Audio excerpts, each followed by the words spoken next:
Quando nós atingimos um determinado patrimônio, a gente começa a avaliar investimentos internacionais. Inclusive, acho que, na minha opinião, você sempre deve ter algum tipo de exposição numa jurisdição e numa moeda distinta da jurisdição onde você reside. Quando a gente começa a investir realmente no exterior, muito dos pontos que nos são levados é, Rodrigo, rentabilidade mais atrativa, exposição a uma moeda forte, proteção patrimonial, mudança de jurisdição, um mercado muito mais maduro com quantidade de opções de investimentos cada vez maior. Mas uma coisa nós acabamos negligenciando é o state tax nos Estados Unidos. Quando começamos a investir realmente nos Estados Unidos, nós, como brasileiros residentes fiscais no Brasil especificamente, estamos sujeitos ao state tax a partir de US$ 60.000. Então, se você tem até US$ 60.000 de investimentos nos Estados Unidos, você tem ali uma alíquota de isenção do state tax. Rodrigo, o que é o state tax? O imposto sobre a herança, o equivalente ao ITCMD no Brasil.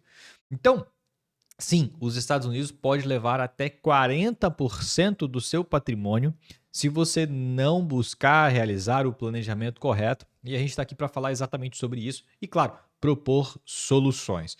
Bom, para quem não me conhece, eu sou o Rodrigo, sou advogado aqui no Brasil, trabalho com planejamento patrimonial internacional e investimento nos Estados Unidos. A ideia é que a gente realmente traga essa informação de urgência, de necessidade, para que você possa planejar, não é nada desesperador, mas planejar uma mudança ou um planejamento tributário internacional que contemple a possibilidade de fugir desse state tax, porque ele é possível desde que feito da maneira correta. Então, antes de mais nada, eu acho que você precisa entender que. Esse fone aqui eu poderia tirar, né? Antes de mais nada, você precisa entender que o quê? O brasileiro residente fiscal no Brasil, ele possui apenas 60 milhões de isenção para serem deduzidos na base de cálculo do imposto do estate tax, enquanto o americano ele possui uma dedução de 15 milhões, salvo o melhor juízo. Então, se você tem um patrimônio de 20 milhões de reais e possui residência fiscal americana, né, ou pela cidadania ou pelo green card, vai ser ali aplicado as regras do cidadão do residente fiscal e, portanto, existe ali uma alíquota de dedução de 15 milhões. Tá? Então não é uma isenção. Na prática, no final das contas, acaba ficando zero. Mas é uma dedução. Você deduz 15 milhões de reais e aquilo que excede segue a tabela progressiva. Agora, o não residente, o non-resident, na prática é a mesma coisa, né? Ele tem uma dedução de US$ 60.000. Então, na medida em que você vai acumulando patrimônio no exterior, você vai atingindo alíquotas cada vez mais altas, que chegam em algum momento a bater 40%. Tá? Então, a partir de US$ 1 milhão, você vai atingir a alíquota máxima de 40%. Então, é um imposto de herança muito mais agressivo do que no Brasil. Ah, Rodrigo, mas então é muito melhor o imposto no Brasil. Então, aqui a gente paga de 4 a 8, com a reforma tributária vai ser a tabela progressiva para todos os estados, independente do patrimônio que você tem, né? Então, para alguns estados, inclusive, quando você vê lá, o 8% a partir de 440 mil, a partir de R$ 400.000, R$ 500.000. Então, você já paga 8. Enquanto isso, nos Estados Unidos, nós temos uma dedução de 15 milhões de dólares. Né? Então, eu imagino que exista uma diferença bem substancial nessa comparação. Então, a ideia aqui é a gente realmente entender e quais são os caminhos que a gente pode propor para solucionar e sair desse trem e evitar os state tax nos Estados Unidos. Então, beleza. Rodrigo, qual é a tabela? Né? Então, antes de mais nada, você entendeu que se você é residente fiscal americano, você tem uma dedução de 15 milhões. Se você é um não residente, portanto, existe uma dedução de somente US$ 60.000. Passou de US$ 60.000, aí você vai começar nos tax brackets, né, nas faixas de alíquotas, a elevar. Né? Então é diferente do Brasil, numa alíquota fixa sobre o patrimônio total. Ele é tax brackets, né? Então você de tanto a tanto paga tanto, de tanto a tanto paga tanto, de tanto a tanto paga tanto, e a partir de US$ 1 milhão você paga 40%. Beleza? Ou seja, para quem é residente, essa alíquota segue depois dos 15. Para quem é não residente, depois dos 60 mil dólares. O que é muito fácil de atingir, convenhamos. Então, passou dos 60 mil dólares, você, como não residente, começa a entrar na tabela progressiva de State Tax, que é exatamente esta daqui. Veja bem, então, se você tem de 0 a 10 mil dólares, você vai pagar 18% do valor, tá? E isso aqui é o que eu falei, dedução. Então, se você tem 70 mil dólares, de 0 a 60, 0. De 0 a 10, que é o que você excedeu, 10 mil dólares, acima de 60 mil dólares, você vai pagar 18% do valor. Muito caro. Então, já na largada, assim que você ultrapassa os 60 mil dólares, qualquer valor que exceder, no mínimo, você vai pagar 18%. Então, isso é um custo de carrega, um custo efetivo de sucessão muito grande. Ainda considerando que, muito provavelmente, se você fez o planejamento tributário internacional e já está sabendo da reforma tributária e os dois são residentes fiscais ou aqui ou lá, né? Existe um herdeiro ou o sucessor é residente fiscal no Brasil, se um ou outro for residente fiscal no Brasil, vai ter imposto aqui sobre herança normalmente, né? Se os dois residirem no exterior, naturalmente não vai ter imposto no Brasil especificamente. Mas, né, como eu estou falando aqui, principalmente com brasileiro residente fiscal no Brasil, é natural que se tenha dois inventários. Então, vai ter um inventário nos Estados Unidos e ainda vai ter um inventário no Brasil, você vai pagar 18 lá, mais 8 aqui, tá? Sem contar que o custo de advogado nos Estados Unidos é uma coisa que você não quer ter, né? Então, você vai descobrir que é muito caro um advogado nos Estados Unidos. Então, passou de 60 mil dólares, o buraco é mais embaixo. Existe um custo ali que não foi dito, ou está sendo dito, ou você não prestou atenção, e você precisa prestar atenção para propor uma solução distinta. Ok. Então você entendeu que a tabela vai crescendo. Então, para cada faixa de alíquota, você vai pagando um determinado valor. Então, se você tem 100 mil dólares no exterior, com 100 mil dólares no exterior, você vai pagar de 0 a 70, de 0 a 10, né? Então, passou de 60 mil, você vai ser tributado de 60 mil até 100 mil. Beleza? Então, o que ultrapassou de 60 até 10 mil, paga 18. Aí, beleza. Dos 70 aos 80, você vai pagar 20. Então, vai progredindo esta alíquota até que você tenha a sua base de cálculo efetiva, tá? Que não é o valor cravado.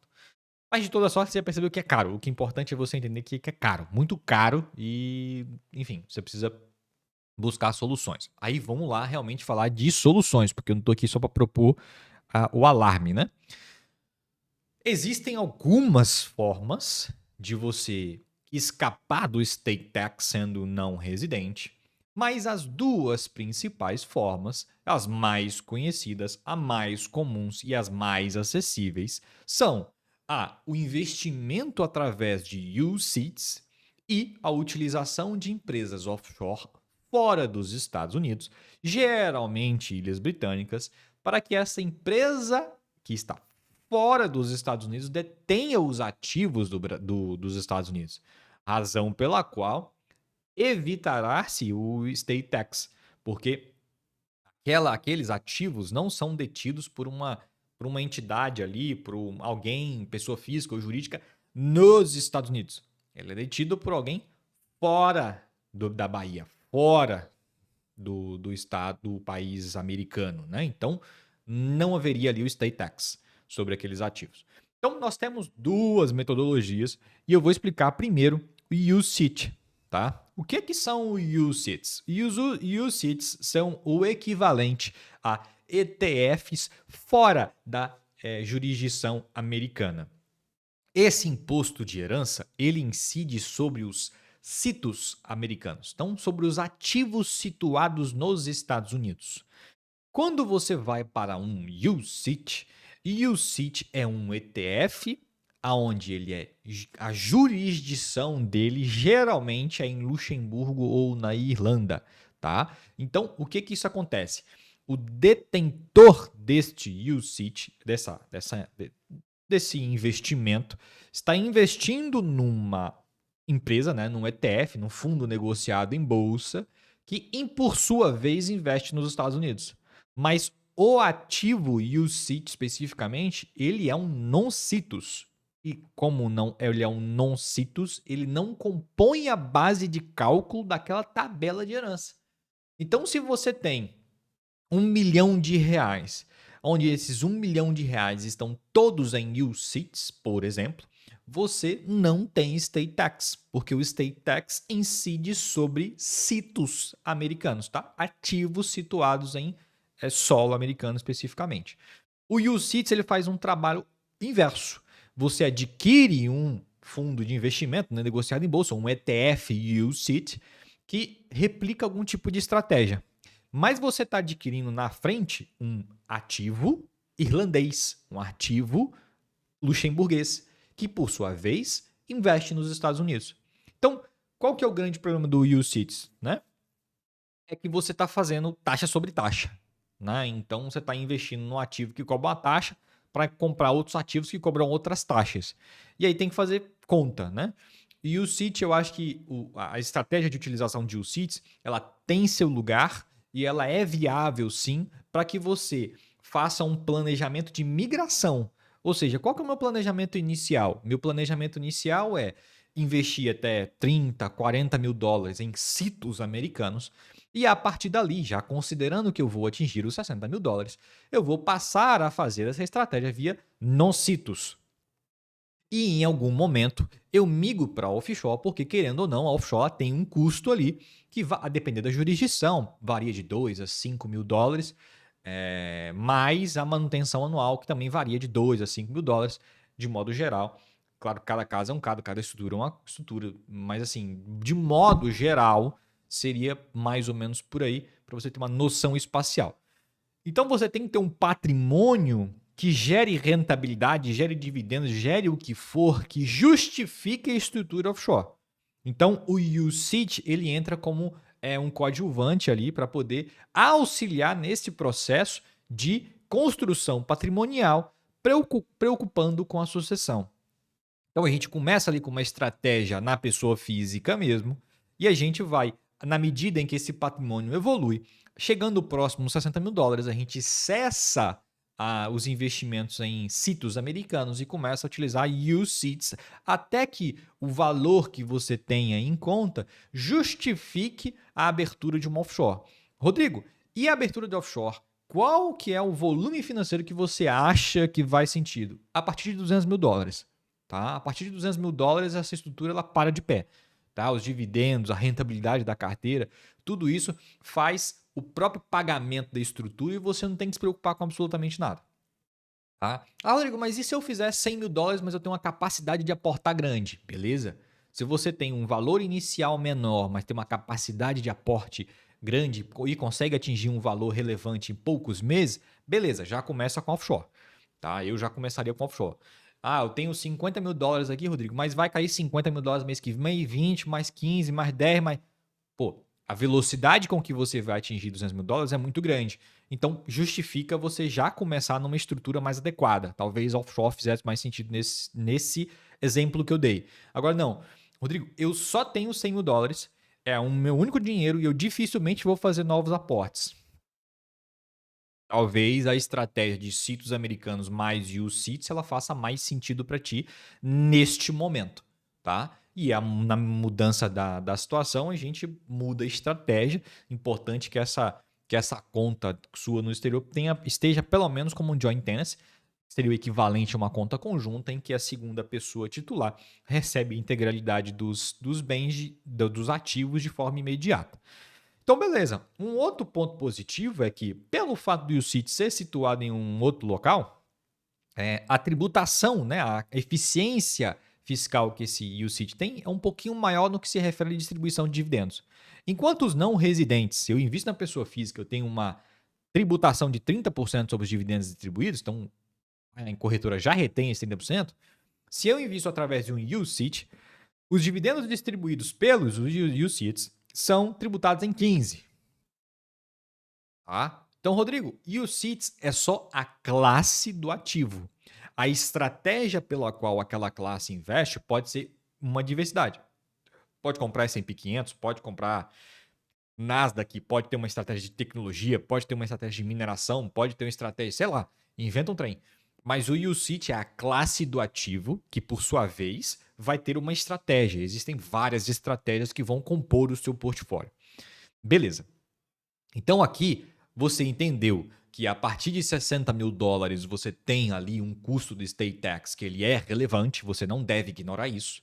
E você entendeu as duas soluções que nós temos aqui, as duas principais soluções que você tem para poder resolver este problema de estate tax.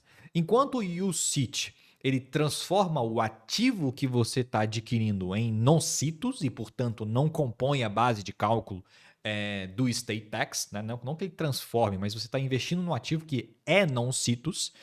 E o fato dele ser non-situs, ele não compõe a base de cálculo do estate tax e, portanto, o seu estate tax, se você estiver abaixo dos 60 mil dólares de situs americanos, você será isento, não pagará imposto. Então, eu acredito que o UCIT são uma classe de ativos que é interessante, precisa ser avaliado caso a caso, individualmente, cada UCIT, se faz sentido e compõe a sua estratégia, né, para isso, mas tem que avaliar. Mas na minha concepção, a estratégia ela é dividida em 3 etapas. Começa na pessoa física, na medida em que você adquire maior patrimônio e você tem uma velocidade de aporte menor, você começa a utilizar os UCITs como uma estratégia complementar para não pagar estate tax, até que você adquira uma fatia relevante de patrimônio no exterior que justifique a abertura do offshore.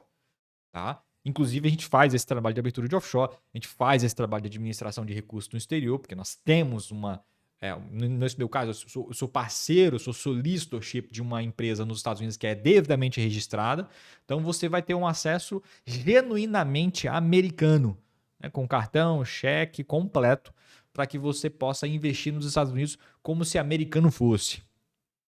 Então é o mesmo acesso que você teria. Nós fazemos todos esse trabalho também de abertura de offshore, administração de investimento, a gente consegue fazer tudo com uma empresa regulada dos Estados Unidos especificamente. Mas aqui eu não estou para vender meu peixe, naturalmente, a gente está aqui para divulgar as informações. Mas se você quiser o nosso apoio, os links aqui estão na descrição desse vídeo, você pode se informar lá. Então, beleza, você entendeu? Passou de 60 mil dólares, estate tax começa a incidir sobre os sitos americanos. Rodrigo, o que eu posso fazer para poder amenizar isso? Utilizar non-situs. Quais são os non-situs? Todos aqueles chamados de UCITS. E aí você cria uma estratégia pela qual você vai acumulando patrimônio até justificar a abertura de uma offshore. Por que não tem estate tax sobre offshore? Porque a offshore é sediada fora dos Estados Unidos, ainda que a própria offshore adquira ativos nos Estados Unidos. Beleza? Era exatamente isso que eu queria trazer. Um vídeo um pouquinho mais curto do que o que eu costumo fazer. Tentei ser mais objetivo possível. Se você tiver interesse em mais conteúdo, mais sugestão, Rodrigo, fala sobre isso. Eu trago. Então, dê sugestões aqui no canal para a gente poder tentar criar conteúdos direcionados para vocês.